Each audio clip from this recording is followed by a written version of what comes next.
Rapaz, começou a circular um boato em Brasília cabuloso. É demais, mas é um boato. Mas como em Brasília, quando os boatos surgem, é sinal de fogo no parquinho. E esse faz referência a um desejo do presidente da corte de deixar a toga e usar apenas terno. Será que é isso mesmo? Então vejamos se entendi corretamente. O presidente do Supremo, Luiz Roberto Barroso, sim, aquele que nunca perde uma oportunidade de discursar sobre democracia, liberdade e valores universais, agora estaria flertando com a ideia de largar o cargo vitalício no topo do judiciário para virar diplomata. Isso mesmo, de toga para o terno, de julgamentos constitucionais para coquetéis em Bruxelas, ou Paris, ou Luxemburgo. A informação veio à tona por meio do site Platô BR e, como era de se esperar, fez o Palácio do Planalto acender o sinal amarelo. Afinal, se Barroso sair, Lula ganha mais uma cadeira para preencher no STF. Mais poder concentrado, mais controle, mais silêncio conivente. Mas claro, Barroso nega tudo isso. Estou feliz no STF, disse ele à Folha de São Paulo, um clássico. Sempre que um figurão é pego em um movimento estratégico, a resposta padrão é: não passa pela minha cabeça. Ora, se não passa pela cabeça, por que o boato corre em Brasília como água em encanamento furado? Simples, porque alguém muito próximo ventilou. E em Brasília nada vaza por acaso, de jeito nenhum. Viu o caso da Janja e do presidente chinês? O Lula ficou bravo. É sempre o mesmo roteiro. Primeiro negam, depois dizem que foram mal interpretados. E então, quando ninguém mais presta atenção, a coisa acontece. E por que Barroso trocaria o STF por uma embaixada? Porque faz sentido para ele. Afinal, lá fora ninguém vai questionar os seus votos, nem lembrar suas intervenções controversas no cenário político nacional. Ele vai poder desfilar o verniz progressista sem ser incomodado, e quem não é visto não é lembrado. Não é verdade? Mas por que agora? Talvez porque ele veja o desgaste inevitável que vem com o poder excessivo.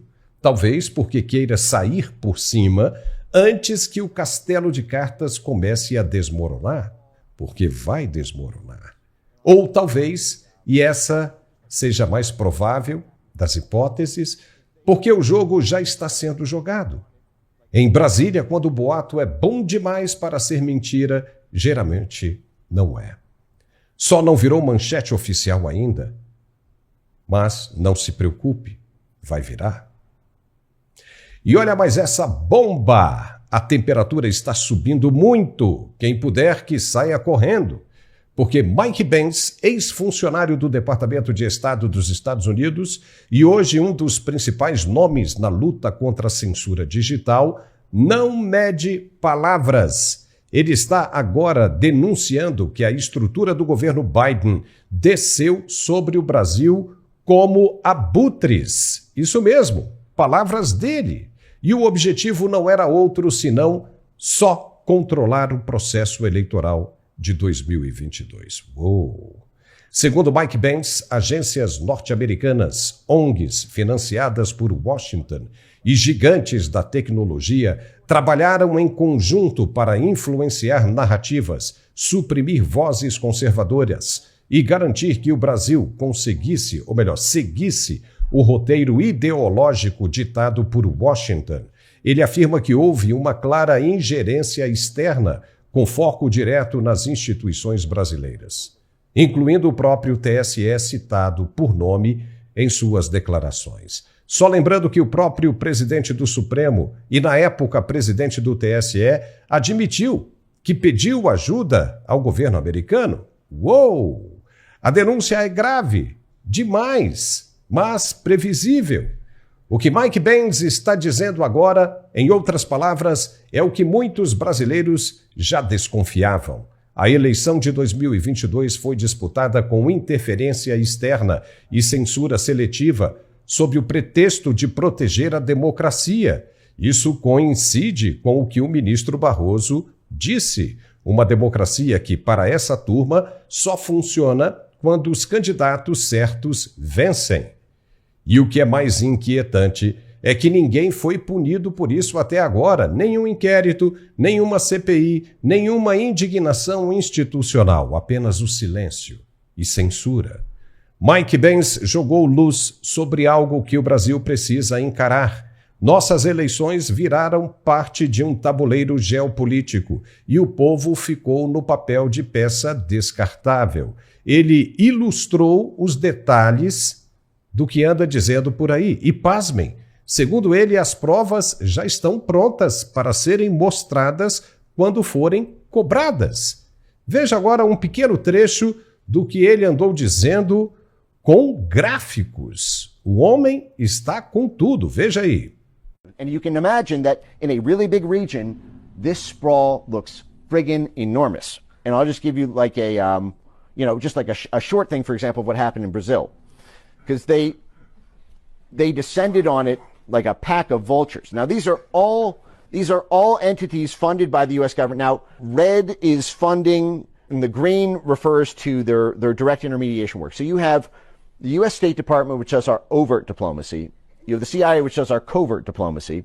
And you have USAID, which is sort of the entity that straddles the two of them, in the sense that it's formally overt, in the sense that it is a U.S. government agency, unlike the National Endowment for Democracy, which again was created by the CIA but it's not really the CIA. It's actually an independent thing that we came up with. But the world bought it, and so we live in the aftermath of their ignorance. But essentially, USAID and the National Endowment for Democracy created this program called CEPS, the Center for Excellence in Political Process Strengthening. They get $150 million a year from the State Department in order to get other countries to pass censorship laws. And they have 20 million of their 150 million budget went specifically to Brazil. Now, CEPS gets its money from the National Endowment for Democracy, from the NDI, which is the DNC branch of it, the IRI, which is the RNC branch of the CIA, and this thing called IFES, the International Foundation for Election Systems. And CEPS created this program in Brazil to get Brazil's TSE, to get their election court to pass these progressive layers of censorship laws. This started in 2018 when they descended on them. They capacity built the Atlantic Council, the Wilson Center, the Carnegie Endowment for International Peace. By the way, the Atlantic Council has 7 CIA directors on its board. It gets annual funding from the Pentagon, the State Department, and the National Endowment for Democracy. The Wilson Center gets about 90%, or I think it gets a third of its budget from the U.S. government. The Wilson Center is where Nina Jankovic came from. The Wilson Center also hosts an amazing CIA archive that I actually pulled the inauguration of organized political warfare from later in the slide presentation. That actually comes from the Wilson Center CIA archive. The Carnegie Endowment for International Peace, which was run from 2014 to 2021 by a guy named Bill Burns. He left in 2021. If you're wondering what he's doing now, if that name sounds familiar, it's because he is the director of the Central Intelligence Agency. MEDAN, which is funded by the U.S. State Department and has also gotten DARPA grants. Bom, nós vamos colocar a íntegra desse vídeo depois num link aqui na descrição do canal. Conosco hoje, Gerson Gomes. Gerson, isso aí que a gente já viu, já foi mais do que suficiente, né? Me lembrou uma outra história também, aquela do PowerPoint, né, do Deltan Dallagnol, só que agora com muito mais robustez. Se bem que aquela do Deltan também estava robusta, né? Mas essa aí, uau, ficou cabuloso. Hein, Gerson? Seja muito bem-vindo. Bom, tá de volta, Paulo. Finalzinho da semana, e essa foi uma semana com muita atividade, tanto no Oriente Médio quanto no Brasil. E essa notícia que você traz me remete a um aspecto interessante. A audiência que nos segue aqui no Mundial Telenotícias já percebeu que eu sou extremamente crítico daquelas reuniões que se fazem no exterior, nas quais são convocados, convidados, patrocinados, ministros da Suprema Corte para ministrarem conferências e palestras quando os patrocinadores desses eventos, sejam em Portugal, Londres ou Nova York, são empresas com processos e litígios de interesse no Supremo Tribunal Federal. Foi o que aconteceu, você citou o ministro Barroso, o ministro fez essa declaração assumindo que solicitou apoio dos Estados Unidos quando ele esteve à frente do Tribunal Superior Eleitoral. Ele fez essa confissão, digamos assim, ou admissão, exatamente se antecipando a essas revelações que você coloca agora, que na verdade o Mike Pence já vem falando sobre isso há bastante tempo. Agora ele, vamos dizer assim, colocou um fluxograma para que a gente entenda o caminho do dinheiro. Mas o ministro Barroso, ele se antecipa e diz que foi proativo, solicitando ajuda do governo americano em prol da democracia. Porém, essa ajuda, ela veio de diversas formas e seguindo um estratagema muito conhecido pela CIA, pela USAID e também pelo Departamento de Estado, e que Trump está denunciando essa organização que ele chama de uma organização criminosa. Veja, o presidente Trump chama esse esquema de uma organização criminosa que trabalhou, inclusive, para derrubá-lo em 2020 aqui nos Estados Unidos. Esse mesmo grupo tentou e tinha certeza que Hillary Clinton venceria em 2016, não conseguiram, assim como não conseguiram também que Bolsonaro perdesse em 2018. Veja só que interessante. Mas eles aprofundaram.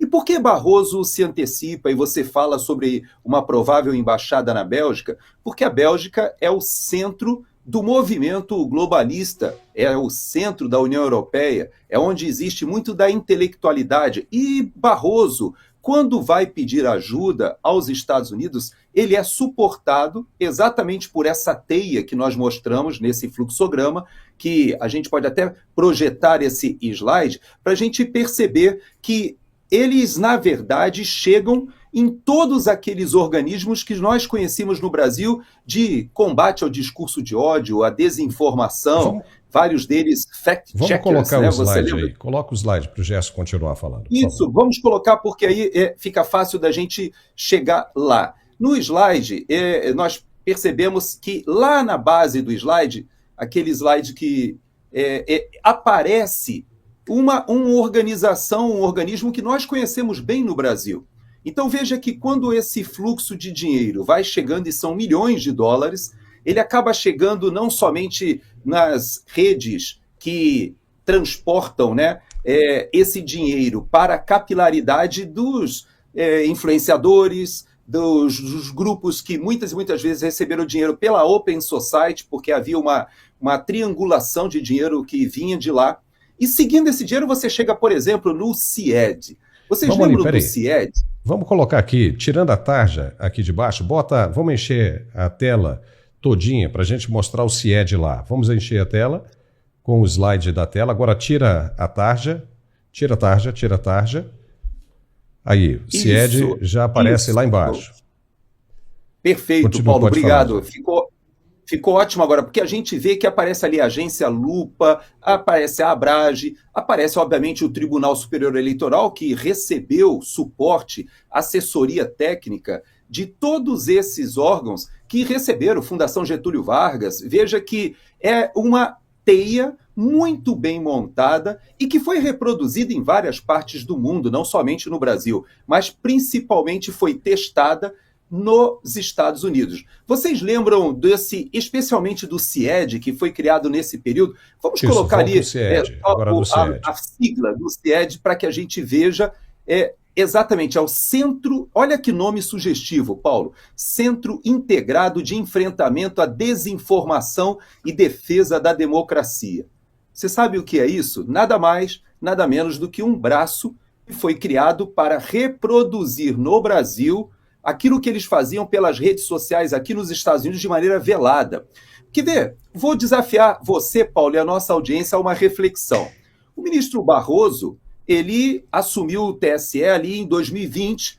Em 2021, ele foi ao Congresso brigar junto com as lideranças dos partidos para que não votassem a retomada do voto impresso. Veja que o voto impresso ele já tinha sido aprovado, foi vetado pela presidente Dilma, depois o veto dela foi derrubado e a presidente Dilma sancionou.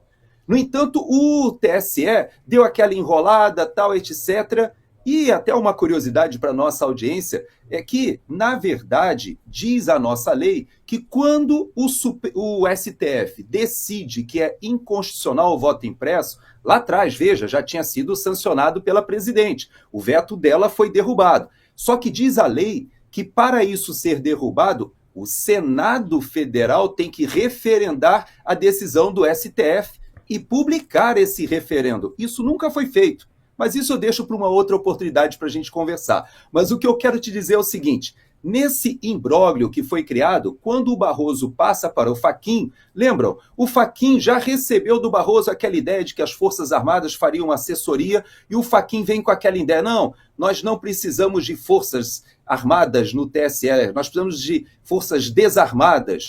Acontece que todos os técnicos de defesa cibernética que foram levados àquele momento já detectaram uma série de problemas, mas o interessante é que essa teia que foi criada e que subsidiou, aí sim, o ministro Alexandre de Moraes, quando assume já para as eleições de 2022, ele já contava com esse suporte todo, Paulo. Então, o Mike Benz, ele vai ao Brasil, ele já foi convidado pelo Congresso. Inclusive, o Felipe Barros, que é o presidente da Comissão de Assuntos... Comissão de Relações Exteriores e Defesa Nacional, é a CREDEM. Ele estava aqui nos Estados Unidos, não sei se ainda está, mas estava aqui essa semana, conversou com seus homólogos aqui, e ele convidou o Mike Benz para ir ao Brasil. O Senado Federal também convidou para que ele esclareça essa interferência. Obviamente, isso pode ensejar uma CPI, pode, mas principalmente, Paulo, deve, de alguma maneira, começar a mostrar o fluxo do dinheiro. E aí é que eu te digo, essas preocupações com a democracia, Paulo, esse uso da CIA, do Departamento de Estado, da USAID, para trabalhar na questão do combate à desinformação, não foi algo que surgiu no Brasil. Não é uma jabuticaba, não é algo tupiniquim, pelo contrário. Veio daqui dos Estados Unidos para aí, Paulo. Bom, e você viu que o Mike Pence disse que não foi a CIA propriamente, mas sim um braço da CIA, alguém ali infiltrado, alguém criado, um departamento destacado, né, da CIA para fazer esse tipo de trabalho. Foram palavras dele.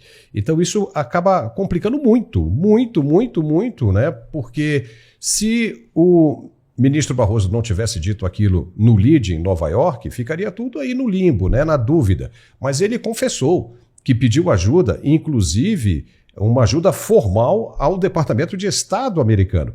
E a informação que nós temos é que o Departamento de Estado americano tem cópia de todos os documentos que foram enviados para o Brasil. Então, quer dizer, não há como fugir de uma situação como essa. Só piorou. A situação ficou agora realmente calamitosa, e aí dá até medo da gente pensar em que vai terminar isso aí. Mas tá cabuloso isso aí, né, Gerson? Tá cabuloso.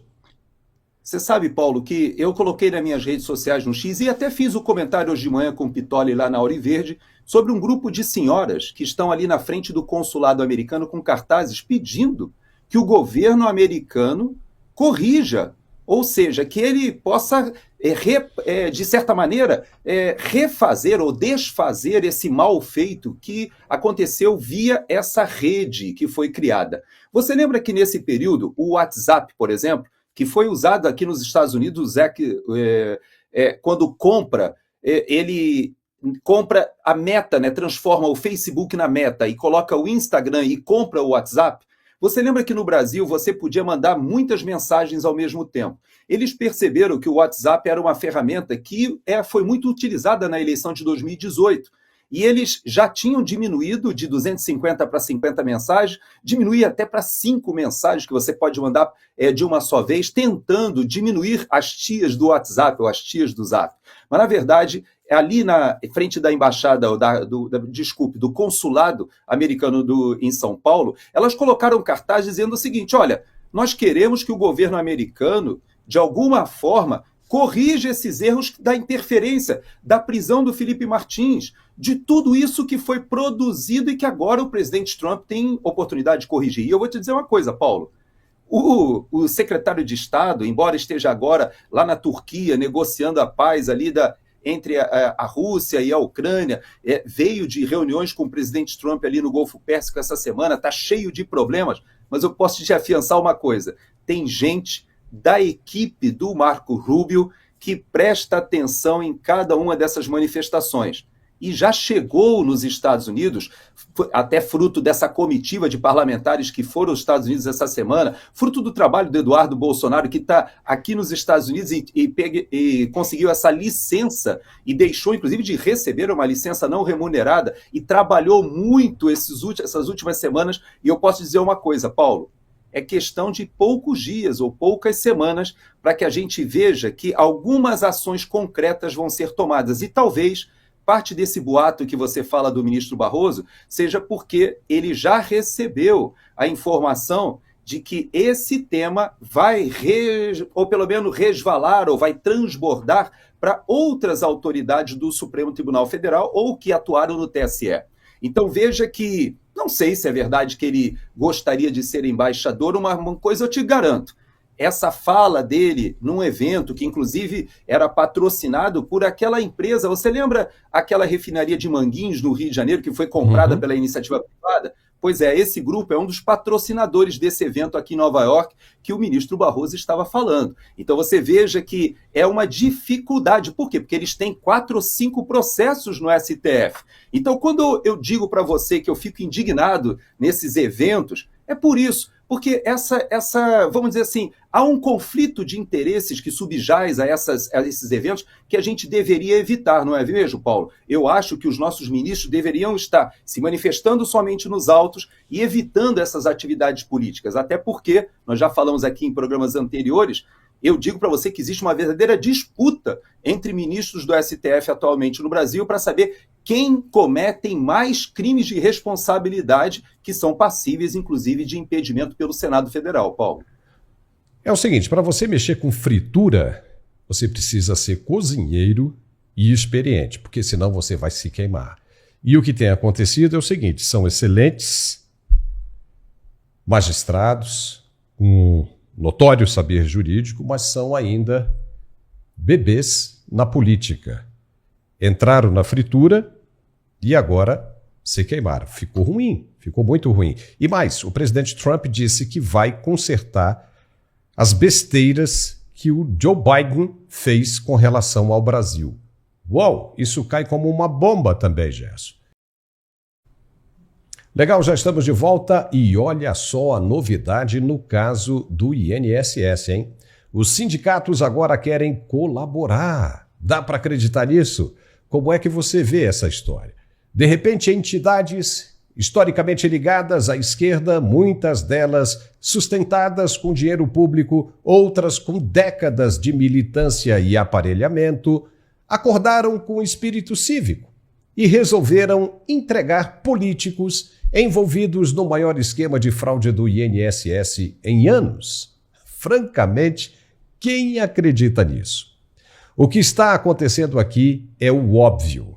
Os sindicatos, pressionados por investigações da Polícia Federal, estão encurralados. O escândalo é gigante, mais de 6 bilhões de reais até agora, desviados por meio de descontos ilegais em aposentadorias. Sem falar a história do empréstimo consignado, dinheiro roubado de idosos, de trabalhadores que passaram a vida inteira contribuindo para o sistema. E agora que a poeira está levantando, eles vêm com esse papo de colaboração espontânea. Papo furado. Isso não é colaboração, isso é aviso. Aviso aos políticos que flertam com a ideia de uma CPMI de verdade. Aviso aos que ameaçam romper o pacto de silêncio entre a base governista e as estruturas sindicais. A mensagem é tipo isso: se vocês nos expuserem, nós levamos alguns de vocês juntos. É o jogo mais velho de Brasília, chantagem, travestida de moralidade. Não se trata de limpar o sistema, se trata de salvar o próprio pescoço, se trata de manter intacto o conluio entre governo, sindicatos e seus operadores políticos. E tudo isso, claro, embalado em discurso de compromisso com a justiça. Se os sindicatos realmente quisessem justiça, eles já teriam exposto os responsáveis. Mas não, eles só cogitam abrir a boca agora que foram pegos com a mão na cumbuca.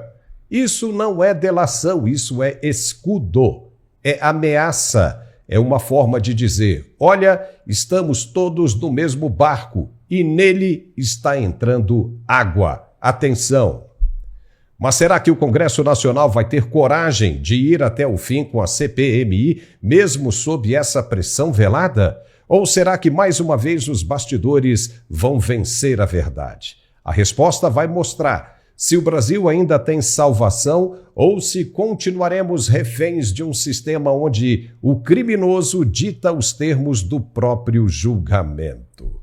Gerson Gomes, está na cara que é pressão para os políticos, mas agora até o governo não aguentou e decidiu que vai apoiar a CPMI. O estrago foi grande demais em um ano pré-eleitoral, não foi? O que você acha disso? Nós temos que voltar na história, Paulo, para a gente entender que hoje, não somente, como o vice-presidente fala, é um retorno ali ao ambiente, ao local do crime, mas, na verdade, existe uma reedição de práticas ou que foram adaptadas ou que, de certa maneira, foram aperfeiçoadas até de corrupção que nós já vimos lá atrás. Vamos lembrar que essa questão do imposto sindical foi uma correção feita naquela mini-reforma trabalhista justamente depois do impeachment de Dilma Rousseff. O presidente Temer, na época, ele fez várias medidas, ou tomou várias medidas junto ao Congresso, e veja que ele era o presidente, né, vamos dizer assim, menos popular. A popularidade dele, o apoio popular era muito pequeno, tanto que ele não ousou sequer se lançar ali a uma possível campanha de tentar se reeleger ou continuar. Não, ele fez aquele mandato tampão, mas essa mini-reforma trabalhista à época, ela contemplou justamente ou sangrou uma das ferramentas de captação de recurso de vários desses sindicatos. Isso vem da época desde Vargas, desde Perón na Argentina, quando esses sindicatos, e que aqui nos Estados Unidos também, Paulo, também as unions, elas baseavam ou sustentavam muito do movimento trabalhista. Na Inglaterra, o Partido dos Trabalhadores, o PT de lá, também chama-se movimento trabalhista. Então, essa reprodução que o PT tentou fazer, meio imitando ali o Lech Walesa na Polônia, você lembra? Todos esses países, eles têm no movimento sindical a base de um movimento político de apoio aos trabalhadores. Qual é a diferença do Brasil, Paulo? A diferença do Brasil é que, infelizmente, esse movimento logo na origem se mostrou como uma captação de corrupção gigantesca, onde as diretorias desses sindicatos, eles se locupletam e se beneficiam e fazem uma rede de corrupção gigantesca. Bom, nós já vimos isso no passado, foi parcialmente corrigido ali no governo Temer. No governo Bolsonaro se tentou acabar com um ardil que foi criado, sabe por quem? Por Paulo Bernardo. Você lembra dele? O ex-marido da Gleisi Hoffmann. Quando eles ainda estavam juntos, né, quando ela recebeu aquele apelido que está na lista da Odebrecht, naquela época havia um desconto de consignados que foi criado justamente, e ali se descobriu que era uma forma que o PT, além de outras tantas, conseguia captar recursos para suas campanhas ou para o seu projeto de poder.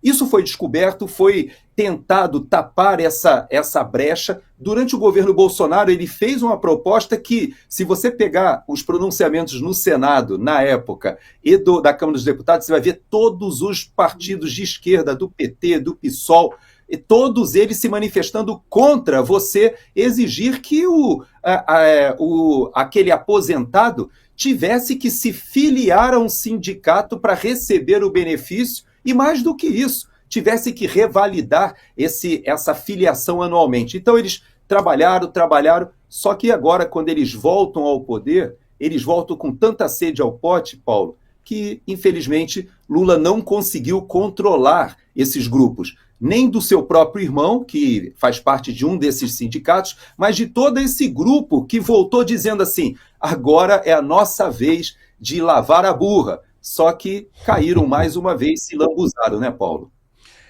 Isso é uma verdade, né? E é uma coisa assustadora e o presidente nunca sabe de nada. Nada, nada, nada, nada. Então, por não saber de nada, não poderia nem ser presidente. Porque se não sabe de nada, ele facilita, né? Porque se não sabe, as pessoas continuam roubando ou então vão destruindo o Brasil sem que ele saiba. E a função dele é justamente não deixar esse tipo de coisa acontecer. Então passa a ser um perigo gigantesco um homem assim no poder.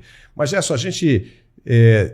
o tempo está correndo, a gente ainda tem muita coisa para falar. E agora eu posso tocar numa ferida que vai acabar afetando você aí também. Vamos ver como é que você vai se comportar com isso. Olha só, os mesmos militares que eram saudados como guardiões da Constituição, defensores da ordem, homens de honra, estão dando as costas a quem acreditou neles. A cúpula das Forças Armadas acaba de refutar com todas as letras o projeto de anistia aos envolvidos no 8 de janeiro. Isso mesmo, não querem nem ouvir falar em perdão. Preferem ver os seus próprios soldados sendo julgados como terroristas a arriscar sua zona de conforto nos tapetes vermelhos de Brasília.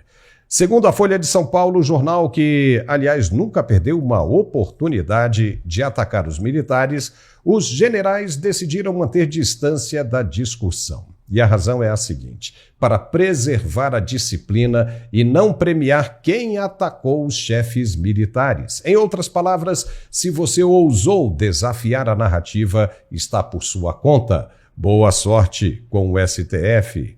É isso que virou a farda? É isso mesmo? Uma vestimenta de neutralidade conveniente? Esses homens que juraram proteger o país contra ameaças externas, mas também internas, agora recitam recursos iguais aos de ministros da mais alta corte? Manter a hierarquia, preservar a disciplina? Claro, claro, tudo muito bonito, desde que não incomode o status quo. E enquanto isso, soldados de baixa patente, veteranos e até civis que acreditavam que estavam defendendo a democracia, apodrecem na cadeia. E os generais? Silêncio, ausência, omissão. Eles preferem observar de camarote, aguardando os desdobramentos do STF, como se fossem comentaristas e não protagonistas. Vamos ser claros. Isso não é lealdade institucional, é cálculo. Eles sabem que, se manifestarem agora, podem perder prestígio, cargos, consultorias, aposentadorias gordas. Então fazem o quê? Lavagem de mãos, que nem Pôncio Pilatos. E por que isso importa? Porque quando os homens que deveriam ter coragem escolhem a conveniência, todo o país paga o preço. Porque enquanto o Congresso ainda debate a anistia com o apoio popular, diga-se, os comandantes preferem posar de neutros, como se neutralidade fosse virtude, quando o país está em chamas. Essa é a verdade incômoda. A elite militar virou parte do sistema e quem esperava bravura encontrou burocracia. Quem pedia firmeza encontrou silêncio e quem acreditou nos generais, talvez agora esteja finalmente acordando. Gerson Gomes, isso foi demais. Mas eu quero ver a sua opinião a respeito disso. Toquei o dedo na ferida, hein? Então, vamos lá. Eu não vou me furtar de comentar e vou utilizar algumas das suas frases, que foram muito bem escritas, elaboradas. Primeiro é que você se refere à Folha de São Paulo e, de uma maneira muito honesta, reconheceu que é um órgão que normalmente ataca os militares e não deixou de ser mais uma oportunidade. Segundo, você coloca o aspecto de que generais, e que por sinal nessa reportagem não são nominados, disse apenas que altas autoridades do Ministério da Defesa e dos comandos informaram que não se manifestarão, ou seja, optaram ou optam pelo silêncio, que aliás é a posição predominante entre os oficiais generais já há décadas, não é a de agora. Você lembra, por exemplo, que quando o general Vilas Boas colocou um simples Twitter num período, inclusive, em que a própria presidente Dilma cogitava justamente ouvir se havia uma saída para o impeachment, se ela poderia utilizar os textos constitucionais no que dizem se havia alguma saída de um estado de defesa, um estado de sítio. Ela foi orientada à época pelo comandante do Exército de que não haveria essa possibilidade, e quando aventaram soltar Lula, o general Vilas Boas fez um Twitter muito simples, mas que indicou o desconforto. Até hoje, isso é tido por vários setores políticos como um passo fora das suas atribuições. Não sabemos se é dessa maneira ou não, mas numa entrevista que o presidente Bolsonaro, inclusive, ousou esta semana conceder ao UOL, justamente aquele grupo de esquerda que o critica totalmente, ele reconheceu e admitiu que ele cometeu um erro e que ele não cometeria de novo se pudesse voltar no tempo, que foi justamente trazer ao seu governo as Forças Armadas. E por que eu faço esse comentário? Porque o que ele estava dizendo era o seguinte, olha o que ele afirmou: se eu pudesse voltar, eu só colocaria militares dentro, obviamente, ali do GSI, e nem no Ministério da Defesa eu colocaria um militar à frente. E por que ele chegou a essa conclusão? Porque um dos problemas que foi acarretado pelo governo Bolsonaro, e não por culpa do Bolsonaro, mas porque ele não tinha opção, ele não tinha massa crítica. Veja que ele não tinha partidos políticos. Ele decidiu não fazer o que Lula está fazendo agora e que o PT herdou de Fernando Henrique, que é o tal do presidencialismo de coalizão e entrega dos ministérios aos partidos políticos de porteira fechada. Você lembra que Bolsonaro, ele optou por mobiliar o seu ministério tecnicamente. Ele colocou mais de 20 militares em várias posições chaves e trouxe, inclusive, militares do serviço ativo para articulação política, para dentro do Palácio do Planalto. Então você veja que hoje o próprio presidente Bolsonaro olha e diz o seguinte: eu me equivoquei. E por que se equivocou? Porque militares, Paulo, queira a gente goste disso ou não, nós temos que entender que militares, eles têm e devem estar submetidos ao poder político nas democracias. Eles não chamam a si o poder discricionário de decidir o que é melhor ou pior para a população. Eles servem a nação na alternância de poder. Eu fui coronel do Exército Brasileiro, aliás, fui tenente, capitão, major, tenente, coronel e coronel, sobre os mais diversos governos. Eu estive desde Figueiredo até Dilma no serviço ativo. Prestei continência para Lula e Dilma. Prestei continência até para Leonel Brizola no Rio de Janeiro. Então você veja que eu vivi essa transição. Porém, é importante a gente entender o seguinte: quando hoje os oficiais generais optam pelo silêncio, quem deve se manifestar politicamente é o ministro da Defesa, e que agora, por sinal, nós sabemos que ele já falou mais de uma vez que, na opinião dele, a anistia seria uma boa opção de pacificação, porque ele reconhece que nem mesmo tentativa de golpe de Estado aconteceu no dia 8.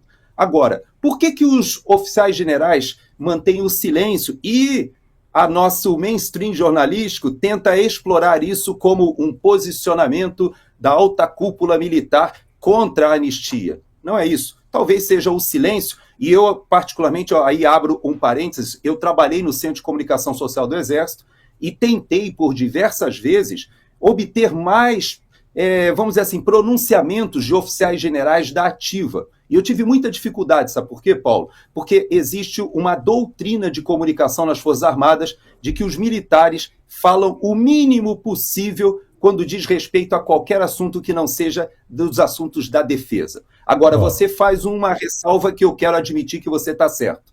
A questão dos militares que estão presos, não somente o general Braga Neto, vários que estão arrolados nesse processo e que estão arrolados ilegalmente. Por quê? Porque existe o texto constitucional tanto para os militares da ativa, que foram presos ilegalmente, quanto até mesmo para os oficiais generais e outros militares que estão arrolados nesse processo, de uma maneira ilegal. Por quê? Porque está bypassando a justiça militar. E aí você está correto.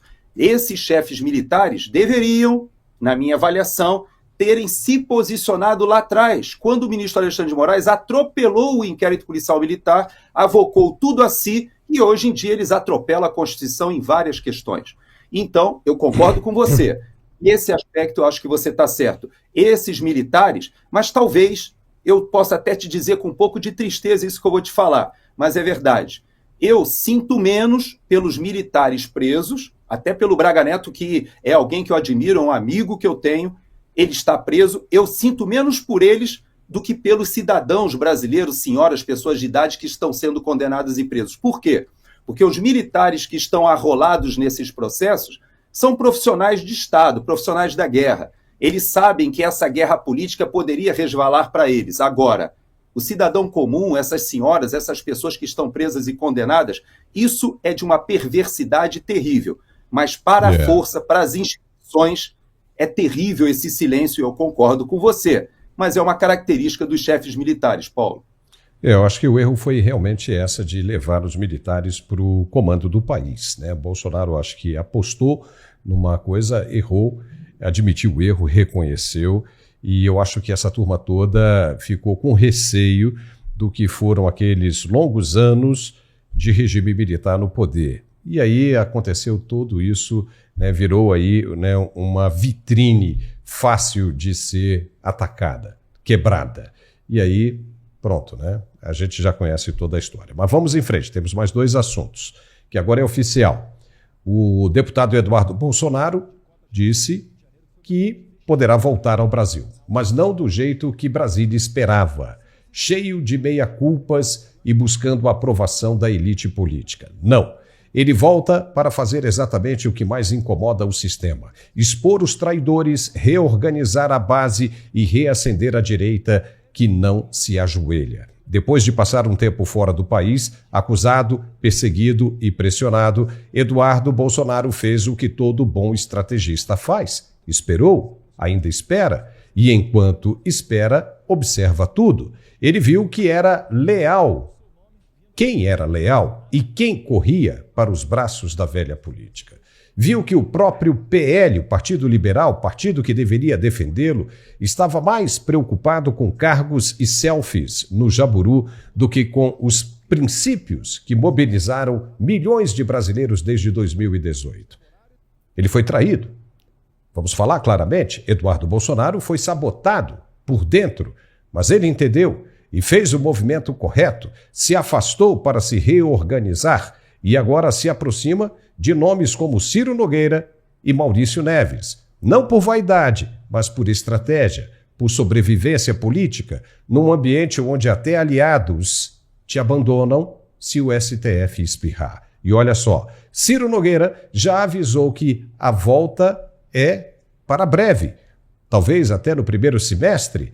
E mais, Eduardo está sim avaliando uma candidatura robusta em 2026. Senado, provavelmente, ou então algo maior, talvez. E com ele uma nova articulação começa a ganhar corpo. Guilherme Derrite, do governo Tarcísio em São Paulo, já se mandou, já foi. O PP se fortalece como nova trincheira da direita real, não a de fachada, mas a que enfrenta o sistema. Enquanto isso, a grande imprensa vai continuar dizendo que Eduardo Bolsonaro está isolado. Mas o que está acontecendo na prática é justamente o contrário. A direita órfã de representatividade está agora se reorganizando ao redor dele. E isso apavora Brasília, porque Eduardo Bolsonaro não finge oposição, não senta com ministros do STF, não negocia com quem persegue a família dele. Ele volta com discurso, com articulação e principalmente com base popular. E isso é tudo o que o sistema mais teme. Um líder de direita com voto, coragem e disposição para encarar o jogo de frente. Eduardo Bolsonaro está muito mais maduro.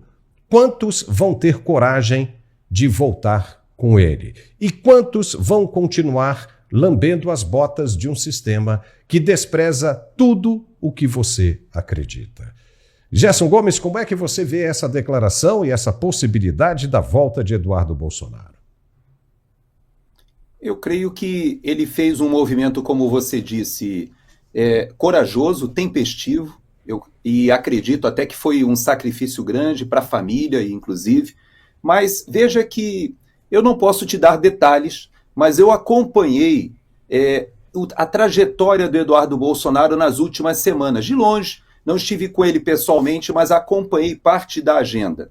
Ele e o Paulo Figueiredo foram a Washington diversas vezes, estiveram na Casa Branca, estiveram no Congresso, estiveram no Departamento de Estado, fizeram um trabalho, Paulo, que não poderia ser feito por outra pessoa que não fosse alguém com o sobrenome Bolsonaro e que fosse fluente em inglês.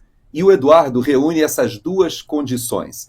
Ele não somente é alguém que é querido pela família do presidente Trump, como agora é alguém que tem trânsito tanto na Câmara de Representantes, na Câmara de Deputados, na House, quanto no Senado. Foram recebidos pelo Rick Scott, que é o senador aqui da Flórida, agora a comitiva brasileira. Nós temos hoje realmente, posso até te dizer, um espaço no Congresso americano para o Brasil que eu nunca imaginei que poderia acontecer. Então agora ele pode voltar. Por quê? A ameaça que foi feita a ele de caçar o seu passaporte impediria que, se ele tivesse assumido a comissão que é responsável pelas relações exteriores, defesa, a CREDEM, se ele tivesse assumido, retirando dele o passaporte, criaria uma impossibilidade dele fazer as articulações que ele já fez. Por isso eu digo para você que eu não posso assegurar data, mas eu, na minha avaliação, o trabalho do Eduardo Bolsonaro aqui nos Estados Unidos já foi feito e muito bem feito.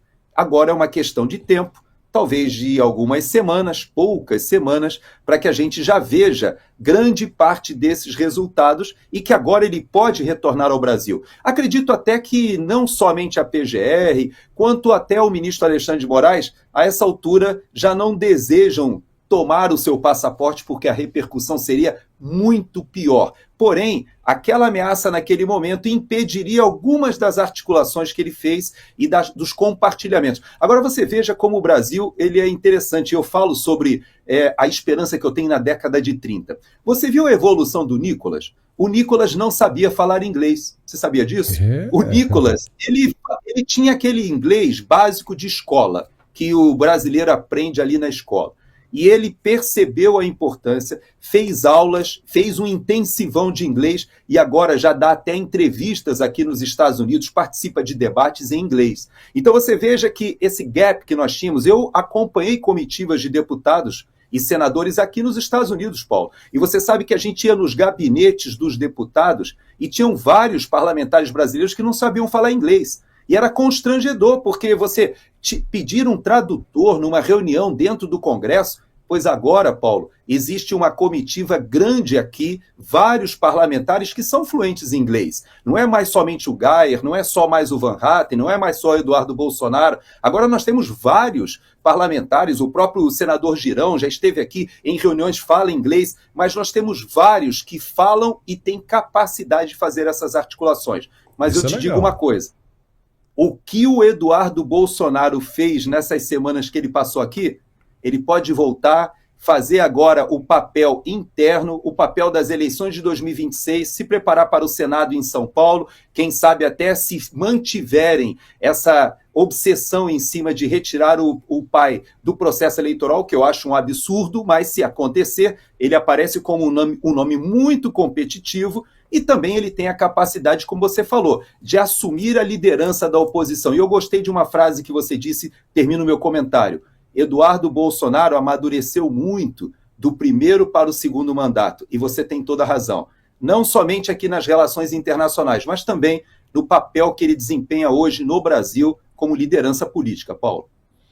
E o que ele tinha que fazer, ele já fez. Agora pode voltar. Se tiverem que prender o passaporte dele, podem prender, porque o que ele tinha que fazer, ele já fez. E agora, para encerrar, ele vem de novo por aí, viu, Gerson?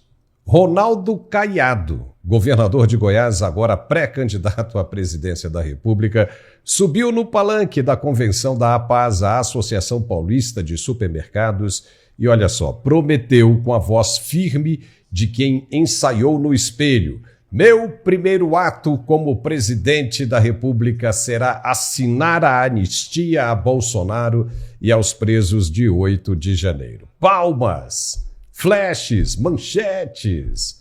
Mais um episódio da série Promessas que evaporam no dia seguinte à eleição.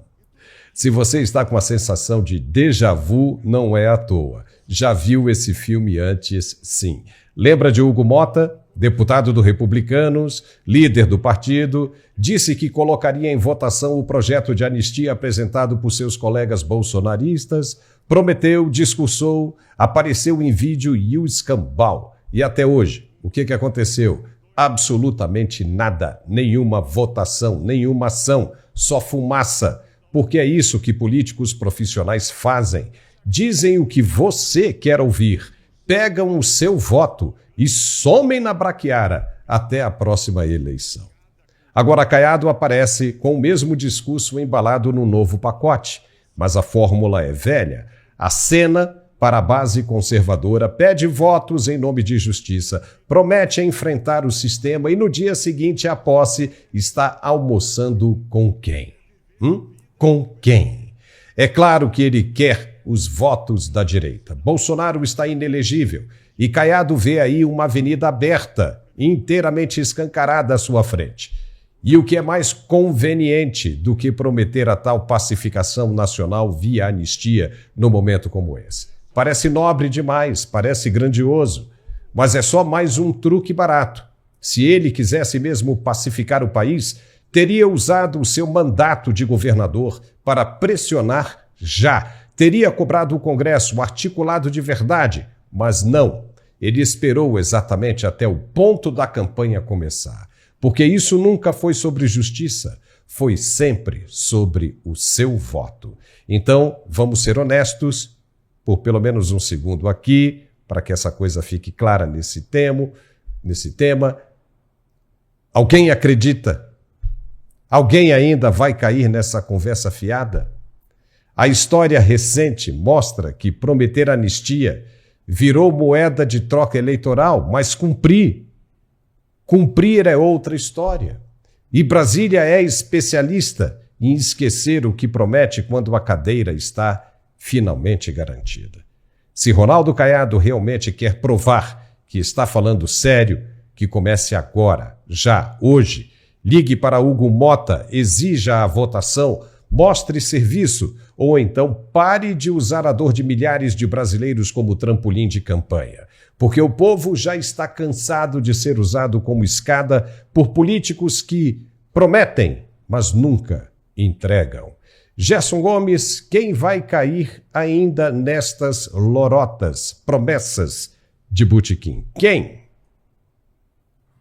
Pois é, Paulo, você sabe que o Caiado, e eu vou ser bastante econômico nas minhas palavras de crítica, por quê? Porque nós precisaremos do Caiado ali na frente.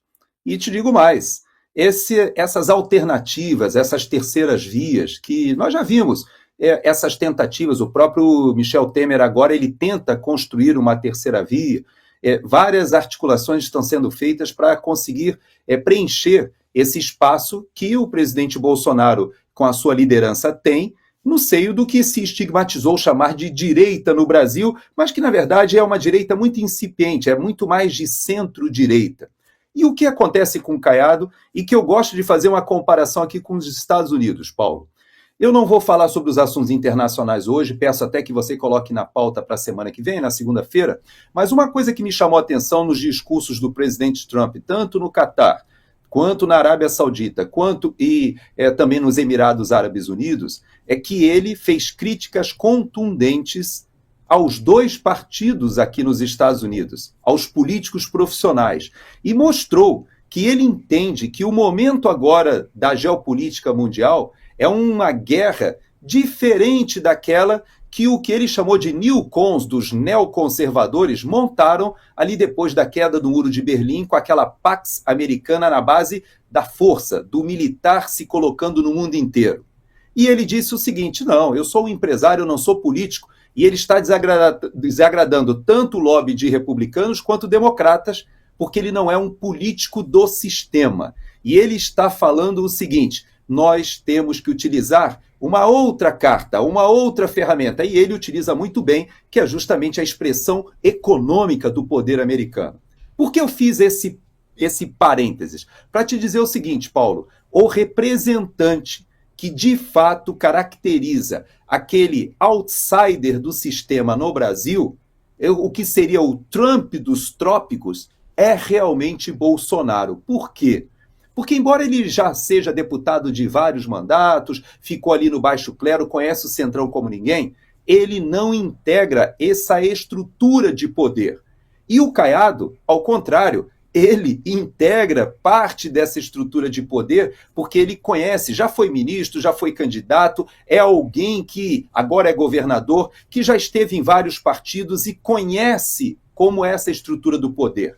Ele se lança na frente, é possível que vários governadores desses se lancem como senadores, se perceberem que não tem chance. Nós não podemos esquecer que o Geraldo Alckmin era o nome que deveria vencer a eleição de 2018 se o Bolsonaro tivesse falecido com aquela facada. Nós não podemos esquecer que havia toda uma articulação do centro para apoiar o Geraldo Alckmin naquele período contra o PT. Esse grupo todo ficou, durante o governo Bolsonaro, ali fingindo que eram bolsonaristas, mas, como disse o ministro Barroso muito bem ali na Uni, ficaram felizes porque venceram o bolsonarismo. Só que agora, Paulo, o bolsonarismo mostra que ele não está morto. Pelo contrário, 2026 terão pautas muito bem definidas. E o Caiado, ele tenta dar uma de Trump nesse aspecto, porque ele diz o seguinte: o primeiro ato eu vou anistiar o pessoal do 8 de janeiro, inclusive o próprio Bolsonaro, etc. Como o Trump fez aqui realmente? Ele prometeu isso na campanha e fez em relação ao que foi o 6 de janeiro lá no Capitólio. Mas nós não podemos esquecer o seguinte, Paulo, aqui nos Estados Unidos tentaram derrubar o presidente Trump durante todo o período, mas ele se mostrou o único capaz de realmente desafiar os dois partidos, o sistema, o que a gente chama de deep state. E eu ouso afirmar que no Brasil, Bolsonaro aprendeu, também amadureceu, não foi só o filho Eduardo que amadureceu, ele também, nessas entrevistas, se percebe que ele entendeu o jogo que veio do exterior. Foram forças muito poderosas que o atropelaram. Atropelaram o Donald Trump em 2020, mas o Trump voltou agora. E eu quero te dizer que eu consigo, pelo menos mantenho a minha aposta e o meu direcionamento, não em Caiado, não em Zema, nem mesmo em Ratinho, tampouco em Tarcísio, que seria um nome que parece que conta com a simpatia de grandes setores. Eu creio que Bolsonaro deve ter a oportunidade e a população precisa decidir se Bolsonaro pode completar o seu mandato. Porque já pensou o que seria Bolsonaro Guedes se tivesse os 8 anos, se a gente não tivesse tido esse parênteses, esse interregno que está afundando o Brasil agora? A gente estaria no outro patamar, né, Paulo? E teríamos a oportunidade, como o americano teve, de experimentar. Qual é a diferença do primeiro governo Trump com Biden? E agora nós temos a oportunidade de experimentar qual é a diferença do governo Bolsonaro com esse atual governo do PT, que a gente tem visto aí não só a questão da corrupção, segurança pública, crise econômica, uma reprodução do que foi Dilma 1,5. A gente arrisca até dizer que foi mais do que Dilma 1,5, né? Muito mais. Uma Dilma 1,5 com lupa. E outra, na segunda-feira, Gerson, nós estamos chegando aqui no final do programa, na segunda-feira a gente pode falar, né, já que nós tocamos aqui no Donald Trump, ele deu uma saidinha, uma viagenzinha e está trazendo de volta para os Estados Unidos 4 trilhões de dólares em investimentos. Uau, é dinheiro pra caramba e cerca de 3 milhões de novos empregos. O cara tá uma máquina, vamos falar sobre isso na segunda-feira. Gerson, muitíssimo obrigado, valeu pelos seus comentários, a gente conseguiu esclarecer muita coisa aqui e tenho certeza nós conseguimos ajudar os nossos espectadores a formar uma opinião sobre esses assuntos mais relevantes que estão acontecendo no Brasil. Muito obrigado, um bom fim de semana e cuidado com o croque, hein? Até segunda, se Deus quiser. Tchau. E nós ficamos por aqui também. Se você gostou do nosso programa, nos dê um like, se inscreva, porque é muito importante. Nós queremos e devemos chegar a 1 milhão de inscritos e precisamos muito da sua ajuda. Se inscreva, senta o dedo ali, tá bom? Muitíssimo obrigado, tenham todos um excelente fim de semana e a gente se vê de novo na segunda-feira. Até lá.